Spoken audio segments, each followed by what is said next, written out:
جربي دي لسندوتشات المدارس، شفتيها قبل كده او تعرفيها؟ حاجه كده سهله، منه فيه كده الكايزر هنحشيه منه فيه، وهيدخل بس ياخد وش كده تحت الشوايه، وهيطلع معاهم احلى من الميني بيتزا، احلى من سندوتشات المولتو الجاهزه اللي بتبقى بالجبنه، نظيفه وجميله وحاجه كده. بصوا سريعه جدا جدا. هجيب بطاطسايه هقشرها واقطعها قطع صغيره كده خالص زي الكاروس صغير، عشان دي الحشوه بتاعتي. حشوتنا يا جماعه بطاطس، يعني حاجه اقتصاديه وجميله. مش بقول لكم هتجيبوا شويه كايزر وكام بطاطسايه وخلصت القصه على كده، وتعملي لهم احلى سندوتشات هيخطفوها خطف. حطيت عليهم معلقه سمنه كده صغنونه كده وشويه زيت زيتون، وهبتدي اشوحهم. يتشوحوا معايا كويس، نزلت بفلفل اسود ونزلت بكمون وشويه بهارات فراخ او لحمه وبابريكا مدخنه تديها طعم. وهنزل بقى ده كمان، ده ايه؟ دي بهارات بطاطس اللي هي الاطعمه، اللي جبنه متبله، اللي باللحمه، اللي كده على حسب ما بتلاقي. تشوح الكلام الجميل ده كله مع بعضه، ورحت نازله بفصين توم في الاخر كده عشان يدوا ريحه حلوه معاها، يا دوبك تقلبتين بس كده.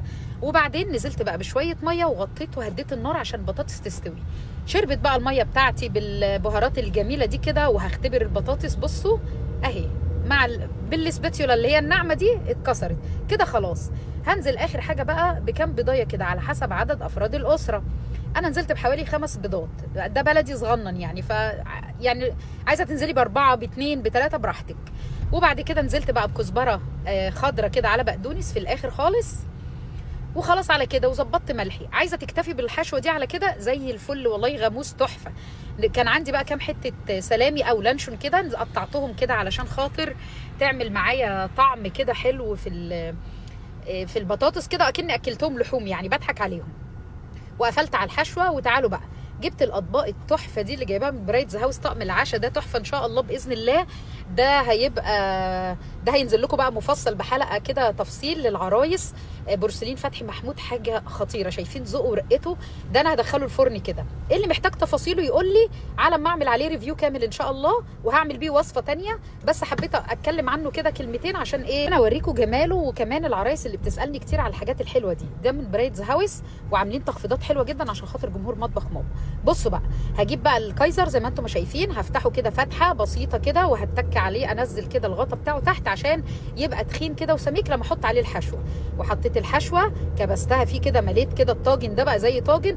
واديت على وشه كمان رشه واديت على وشه جبنه موتزاريلا، ورشه زعتر بقى كمان في الاخر، او حبه البركه او سمسم اللي يريحك. وهنزل بالاطباق دي في قلب الفرن. فتحت الفرن على درجه حراره 200، هحطه 10 دقائق كده في الفرن عشان عايزه الكفر بتاعه يتحمص كده، اكني حطيته في ساندوتش ميكر، ويبقى جميل كده وكريسبي. وهفتح الشوايه في الاخر الجبنه تسيح. انا صراحه ما فتحتش الشوايه، مجرد ما حطيته 10 دقائق في الفرن السخن الجبنه بتاعته ساحت عشان ما تنشفش معاكي، ما تطوليش عليه قوي. بصي منظر الاطباق الجميله الشياكه، حاجه تحفه. الله، ايه رايكم؟ ايه رايكم؟ عملت مفاجاه، اللي عملتها مفاجاه لاولادي. قلت لهم بالله عليكم تشتروها بكام؟ دي لو ميني بيتزا ولا اي حاجه هتشتروها بكام؟ واجمل حاجه فيها انها اقتصاديه وموفره وشكلها جميل وما خدتش وقت معاكي خالص. ممكن تعمليها غدوه وجنبها مخلل، جنبها اي حاجه.